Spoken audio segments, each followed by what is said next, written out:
نحمده ونصلي على رسوله الكريم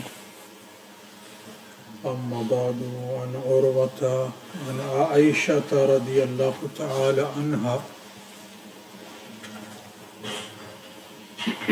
أن أزواج النبي صلى الله عليه وسلم كنا يخرجن بالليل إذا تبرزنا إلى المناسك وهو سعيد أفيه فكان عمر يقول للنبي صلى الله عليه وسلم أحجب نساءك فلم يكن رسول الله صلى الله عليه وسلم يفعل فخرجت سودة بنت زمعة زوج النبي صلى الله عليه وسلم ليلة من الليالي عشاء وكانت امرأة طويلة فناداها عمر ألا قد عرفناك يا سودة حرصا على أن ينزل الحجاب فأنزل الله الحجاب سبحانك لا علم لنا إلا ما علمتنا إنك أنت العليم الحكيم رب اشرح لي صدري ويسر لي أمري واحلل عقدة من لساني يفقهوا قولي يا رب صل وسلم دائما أبدا على حبيبك خير الخلق كلهم. My respected elders, young brothers and friends, we are sitting at this very moment in the session, in the circle of hadith from the book Sahih al-Bhukhari, and the hadith which I just read before you, in the narration of this hadith we find one of the narrator whose name is Urwa, and he narrates the hadith from Aisha radiallahu ta'ala anha, al-Mu'mineen, Aisha radiallahu ta'ala anha, the mother of all the believers. Who was Urwa? Urwa radiallahu ta'ala anhu was son of Zubair radiallahu ta'ala anhu. And Zubair radiallahu ta'ala anhu is one of those 10 Sahaba Ikram whom Prophet sallallahu alayhi wasallam gave glad tidings of Jannah in one majlis. So he is son of Zubair radiallahu ta'ala anhu, and his mother was Asma binti Abi Bakr radiallahu ta'ala anhu, daughter of Hazrat Abu Bakr Siddiq radiallahu ta'ala anhu, and his grandfather from mother's side is Hazrat Abu Bakr Siddiq radiallahu ta'ala anhu, and Hazrat Aisha radiallahu ta'ala anha is his auntie, his mother's sister. Urwa radiallahu ta'ala anhu was one of the 7 great ulama of Madinah al-Munawwarah. He was a tabi'i. He was a great tabi'i and one of the 7 ulama of Madinah al-Munawwarah, fuqaha, the jurists of Makkah al-Madinah al-Munawwarah. Whenever people were in need of any masala, any Islamic ruling, they would approach one of these 7 scholars. He was one of them. Urwa radiallahu ta'ala anhu became a great alim, and this was due to his dua which he made in Haram. Once he was sitting along with his 2 brothers, Abdullah bin Zubair and Musa bin Zubair, and he was sitting with Abdul Malik bin Marwan. These 4 young men were sitting in a haram, and they said to one another, let's make a dua to Allah subhanahu wa ta'ala. Each and every person, every individual has some wishes, desires. So they said to one another, we should have some desires. So we are sitting in front of the Kaabatullah. So we should, ask Allah subhanahu wa ta'ala to fulfill our wishes and our desires.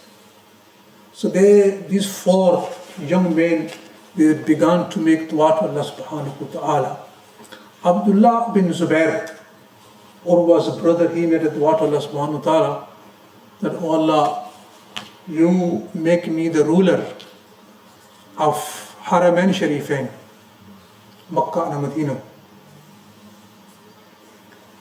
Then his other brother, Mus'ab bin Umair radiallahu ta'ala, he made a dua, oh Allah, you make me the ruler of Iraq. And my wish is, I want to marry 2 honorable women from Quraysh. And he mentioned the names of these 2 women. And Abdul Malik bin Marwan, he made a dua to Allah subhanahu wa ta'ala that, oh Allah,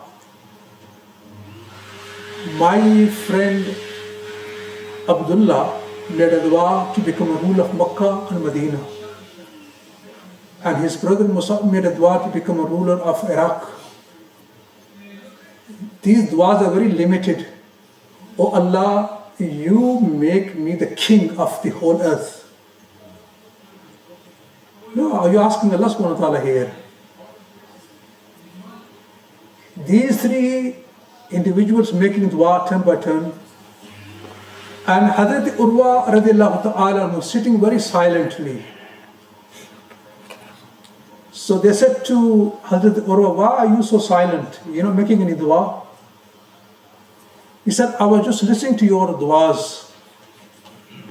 Your duas are nothing. And I don't have desire of any of these things in which you've asked Allah subhanahu wa ta'ala. So they said, what is your desire? He said, my desire is that I want to become an alim, a scholar, so that people approach me and they can learn the deen from me. This is my desire. I want to become an alim, a scholar. I have nothing to do with this dunya. This dunya is nothing. I want to become alim and I want to benefit the people. Eventually Allah subhanahu wa ta'ala accepted and Allah fulfilled the wish of each and every of these 4 individuals. Allah subhanahu wa ta'ala accepted and answered the dua of all of these 4 individuals.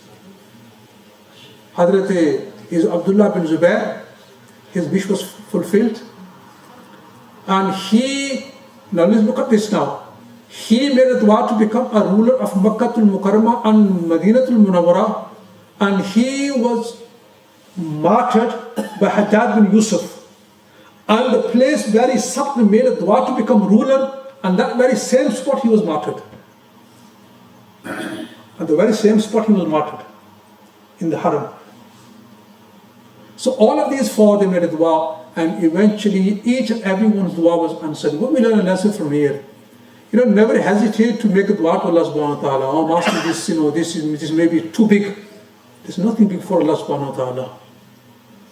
And the second thing, they say when you are making a dua, don't say to Allah, oh, if you wish, give me this. If you don't wish, don't give me this. No, say, Allah, you give me this. Do you know this hadith? Rasulullah said, don't say to Allah, oh, if you wish, oh Allah, you give me this. If you don't wish, don't. Say, Allah, I want this, you give it to me. This is how we should make a dua to Allah subhanahu wa ta'ala. Nothing is impossible for Allah subhanahu wa ta'ala. For me and you, many things are impossible. For Allah, there's nothing impossible. So we learn a lesson that these 4 people, these 4 individuals made a dua, and Allah subhanahu wa ta'ala answered their duas. And Allah always answers the duas. Keep this in mind. Allah always answers the duas. وَقَالَ رَبُّكُمْ مُدُونِ أَسْتَجِبْ لَكُمْ. Allah subhanahu wa ta'ala is saying, your Lord has declared and He has said that you call me, you ask me, I will answer your call. وَإِذَا سَأَلَكَ عِبَادِ أَنِّي فَإِنِّي قَرِيبٌ أُجِيبُ دَعْوَةَ الدَّاعِ إِذَا دَعَانِ. Oh my beloved, when my people ask you about me, tell them I'm very close to them. And whoever will call me, I will answer his call. So my respected elder, when we come to the masjid, there are, in a day and night, there are moments in which du'as are very quickly accepted.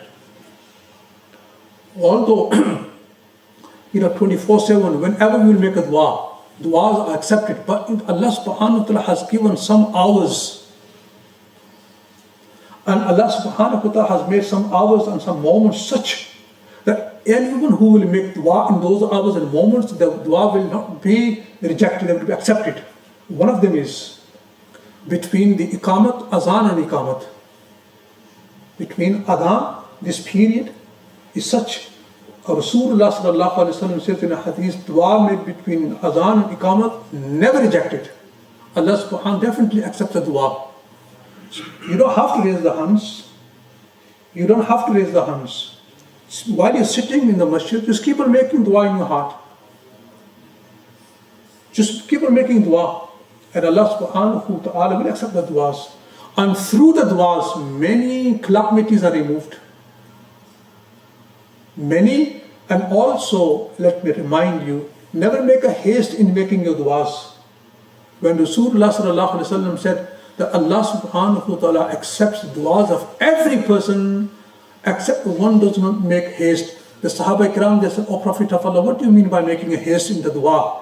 He said, it means someone is making dua for something, and then he turns around after some days, after some months, he said, "I've made a dua to Allah subhanahu wa ta'ala. I've been making dua for so many weeks, so many months for this, and has not been accepted."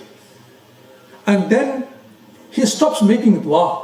Why should I make a dua? Because I've been making dua for so many weeks or so many days, and I cannot see any impact of my dua. Then he stops making a dua. Allah subhanahu wa ta'ala becomes so angry with this person, with his servant, that I have given him so much because of his du'as, which he doesn't know. I have given him so much because of his dua, which he doesn't know. And today he's turning around and he's saying that I'm not making a dua because Allah hasn't accepted my dua. Because of his du'as, I have removed so many calamities for him. And he is saying that Allah hasn't accepted my dua. So we should always, if we see that, what I am asking Allah, I'm not getting it, never stop making dua. Never stop making dua. Keep on making dua. Keep on making dua. While you're making dua, Allah subhanahu wa ta'ala will keep on removing so many calamities, which you don't even know. So these four personalities, they made a dua to Allah subhanahu wa ta'ala, and each and every one's wish and dua was accepted, and they received and they got what they wanted from Allah subhanahu wa ta'ala. Hazrat Urwa bin Zubair radiallahu ta'ala anhu, he used to make a nasiyah to his children. He said, if you want to become honorable in the society, seek knowledge. Seek knowledge. Allah subhanahu wa ta'ala will give you the honor in the society. And he used to say, the most unfortunate elder personality is he who does not have no knowledge. An old man who have no knowledge of deen. Hazrat Urwa used to say he is the most unfortunate person. He does not have knowledge. Why? Because when one will not have any knowledge, he will make so many mistakes in his ibadat. Urwa radiallahu ta'ala anhu, he was invited by Walid bin Abdul Malik to Sham. And he had 7 sons. He took one of his sons with him. Now, when he reached there, his son wanted to see some horses. But all the horses were, he went there. Unfortunately, one of the horses, struck him with his leg, and his son died. His son died. And while Hazrat Urwa was there, he felt that he has a swelling on his foot. And this swelling, it increased day by day. Eventually, the doctors, they said to him, this is such a disease that, it can kill you. It's a deadly disease. So we need to cut off your leg. And he agreed, he said, that's fine. So they said to him, look, we need to give you just a little amount of alcohol so that you don't feel any pain while we're cutting your leg. He said, you're saying alcohol, which Allah subhanahu wa ta'ala prohibits in the Quran, I will not drink even one sip of alcohol. They said, okay, that's fine. If you don't agree with this, then we have to give you a medicine that will put you to sleep so that you don't feel any pain. He said, I don't agree with this. How can I have one of my limbs being cut off while I don't feel any pain? No, I don't want you to put me into sleep. Just go ahead and do it. He saw some people around him. He said, who are these people? He said, the doctor, they said, these are the people we will cut your leg. And it's obvious that naturally a person, when he is in pain, he will struggle, and your leg will move. So we have these men to hold you tightly so that you don't move while we cut your leg. He said, I don't need these men. Tell them to go away from here. And he started his own dhikr. He engaged himself in dhikr while they were cutting his leg off. While they were cutting his leg, he just kept on reading, the kalma and the dhikr of Allah subhanahu wa ta'ala. And then at the end, just to stop the blood, they boiled the oil so that they can pour on the wound so that they stops the blood. Then he became unconscious. And when he regained the consciousness, he said, look, Allah subhanahu wa ta'ala gave me 7 sons, and I have lost 1 son here, I'm left with 6 sons. And Allah subhanahu wa ta'ala gave me 2 legs and 2 arms, and I have lost 1 arm, one leg. And Allah subhanahu wa ta'ala took less from me, and He has given me so much. Today we are complaining, this happened and that happened. What we learn from these personalities, what they say, Allah has given me so much. He has taken from me very less and given me more. And Allah subhanahu wa ta'ala granted me the safety upon every moment. So I have nothing to complain to Allah subhanahu wa ta'ala. I thank Allah subhanahu wa ta'ala for everything. Just imagine he's there, leg has been cut off, and he's saying, I thank Allah subhanahu wa ta'ala. Now on the other side, Walid bin Abdul Malik worried, how can I condole and bring happiness to my guest? He was thinking in his mind. While he was thinking in his mind, a delegation came from the tribe Banu Abbas. He saw one man, he was blind. He said to him, the king asked him, what happened? How you became blind? He said, I was the richest person of my tribe. Once I was traveling along with I had all the wealth with me, and I was traveling with my own family, and we just took a rest in the valley, and all of a sudden a flood came. My whole family died in this flood, and I was left with my infant child and 1 camel. Everything I lost in this safar. And then what happened? The camel which I had was out of control.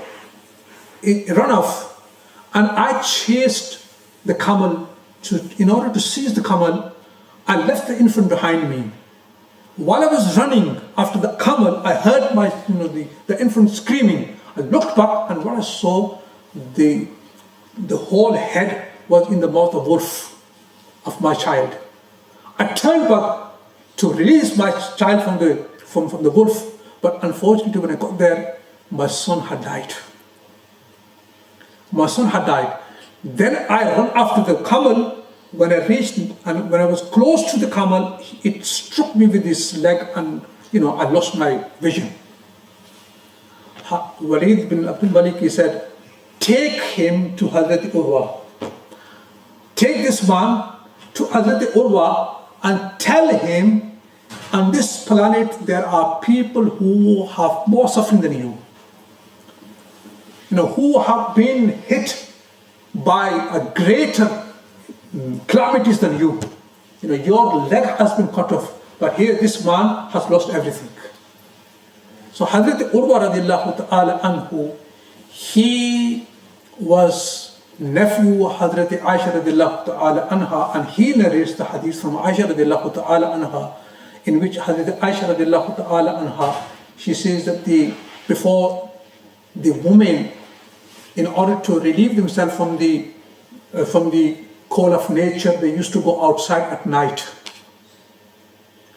And Umar radiallahu ta'ala anhu, it was his desire, he used to say to Prophet sallallahu alayhi wasallam that, wail your wives, tell them to do parda, because they go out at night, and there are munafiqeen here as well. They will look at them with evil gaze.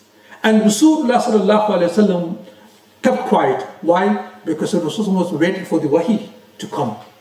So one day Hazrat Sauda radiallahu ta'ala anha, our Prophet's wife, at daytime she was going, and Hazrat Umar saw her, and he loudly said, "Oh Sauda, I have recognized you."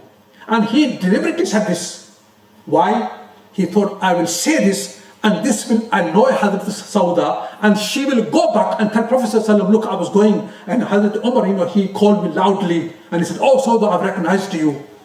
He said this, hoping that she will go back and complain to Prophet ﷺ, and then maybe Rasulullah will say, from now on you cannot go out, you have to do parda. But Hazrat Umar radiallahu ta'ala, as you all know, there are many things he desired, and Allah Almighty made his desire in this Quran. He wanted our Prophet ﷺ to command and order his wife to do parda. Allah subhanahu wa ta'ala fulfilled the wish of Hazrat Umar radiallahu ta'ala anhu, and the verses of the parda and the veil revealed. Allah subhanahu wa ta'ala commanded Rasulullah that tell your wife and your daughters and the common believers, believing women, that they should do parda from head to toe. They should cover themselves when they're leaving out. So this is the hadith. They're telling us that in the early days, the women used to go out to relieve themselves. Then later on, the toilets were made at home. So from today's lesson, especially from the Hazrat Urwas, that a person, she should have a desire for a better thing. Not for dunya, for the akhirat. We should ask Allah subhanahu wa ta'ala, oh Allah, we don't want anything, we want you. We want Allah, we want you. When we ask Allah that, oh Allah, we want you, then Allah subhanahu wa ta'ala will become ours. Allah will become ours. This is depending how much we ask Allah subhanahu wa ta'ala. So we should always keep on asking Allah, and making dua is very easy. You can be working, you can be driving, you can be walking, and making dua to Allah subhanahu wa ta'ala. And as I mentioned before, when does a person becomes maqbool dua? When he keeps on making dua to Allah, he becomes, and he reaches to such a stage that Allah makes him maqbool dua. Whatever he will ask, Allah will grant him. So I ask Allah subhanahu wa ta'ala, may He accept our sitting here and make it a means of our forgiveness. Rabbana atina fid dunya hasana wa fil akhirati hasana wa qina adhaban nar. Rabbana taqabbal minna innaka antas samiul alim wa tub alayna innaka antat tawwabur rahim. Wa sallallahu ta'ala ala khayri khalqihi Muhammadin wa ala alihi wa ashabihi ajma'in bi rahmatika ya arhamar rahimin.